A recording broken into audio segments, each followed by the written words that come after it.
King Louis XVI flight to Varennes utterly destroyed his own royal authority and rendered the French Revolution irreversible. This failure directly triggered the later executions of the king and queen, plunging all of France into bloody chaos. Hidden within this escape, a pivotal turning point in history, were fatal leadership failures still relevant today. Why did the king decide to flee, and why did his plan fail? And what can we in the modern era learn from this collapse? Now, let's delve into the full story of the flight to Varennes, the event that sealed the French Revolution. In 1774, Louis XVI ascended to the French throne at just 20 years old, carrying the great hopes of his nation. He was initially welcomed favorably as an enlightened monarch, determined to reform his predecessor's extravagant policies.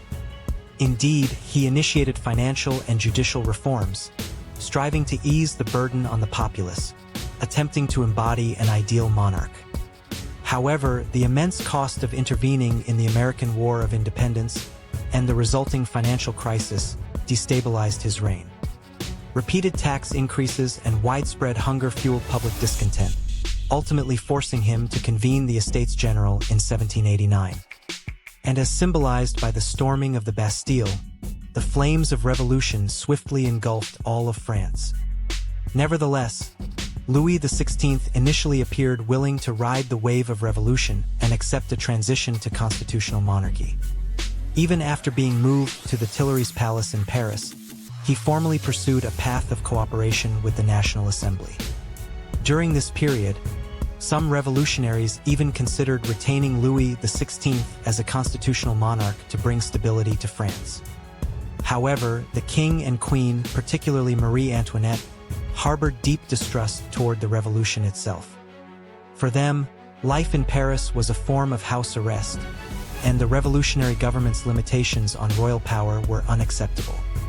Thus, the royal couple secretly began to formulate a plan to escape France, seek support from foreign monarchies, and suppress the revolution. The central figure of this plan was Count Fersen, Marie Antoinette's alleged lover.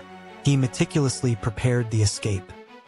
The plan was set for the late night of June 20, 1791, with the royal family slated to escape the palace in disguise. They aimed for the fortress of Montmedy, near the border, where they were to rendezvous with loyal soldiers. Up to this point, all seemed well. However, this plan concealed several fatal miscalculations. First, the royal family chose to travel in a conspicuous, enormous, luxurious carriage, commonly known as a berlin. This entirely contradicted the goal of a secret escape. It was far too ostentatious to pass for commoners. Furthermore, the king's indecisive nature proved disastrous, causing a significant delay in their departure from the palace. The troops waiting at the rendezvous point, sensing trouble, withdrew. A breakdown in communication had occurred. The king and queen believed that many citizens still adored them. They gravely underestimated the people's fury. They optimistically assumed they wouldn't be recognized and let their guard down. This combination of arrogance and misjudgment would profoundly alter their destiny.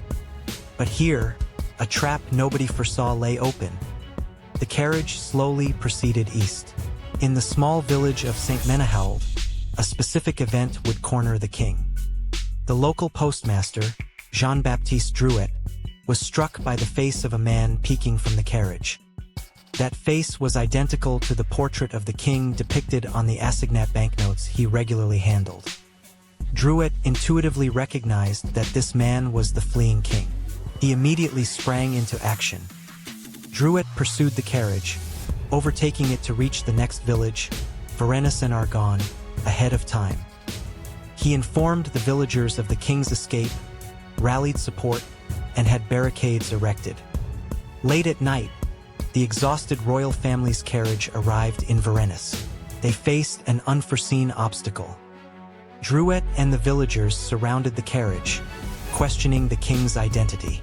The escape plan had finally collapsed. The royal family was arrested and, in a humiliating procession, escorted back to Paris. Their return to Paris signified the complete downfall of royal authority. The eyes of the crowds lining the streets no longer held respect for the king. All trust in the king was lost, and the dream of a constitutional monarchy shattered. The revolution intensified. The failure of the flight to Varennes sealed the fate of the king and queen's execution and the advent of the Reign of Terror. The flight to Varennes was not merely a royal blunder. It was a classic example of a leader disregarding the will of the people. They prioritized their own convenience, completely misjudging public sentiment and the momentum of the revolution. What we must learn from this failure is the heavy responsibility that a leader's decisions bear, shaping the fate of an organization or nation, and how lax crisis management or actions beyond one's means can invite immense risk. Even in modern society, leaders must constantly listen to public opinion and make calm, sound judgments. Louis XVI's story teaches us that even slight arrogance or miscalculations can lead to irreversible destruction. Why did success sow the seeds of failure? Despite the meticulous planning, the king's own arrogance and indecision led to ruin. Who overlooked what? The royal couple gravely misjudged the public's anger and how easily their identities would be revealed. And the lesson for today is the paramount importance of respecting public opinion in leadership and meticulous crisis management. There is a qualitative difference in decision-making during critical moments between those who know historical failures and those who don't. If you found this video informative, please subscribe and give it a like. We bring you a new story of historical failure every day. この失敗は歴史のほんの1ページ。世界にはまだ語られていない失敗が数多くあります。失敗の歴史をチャンネル登録して次の物語もぜひご覧ください。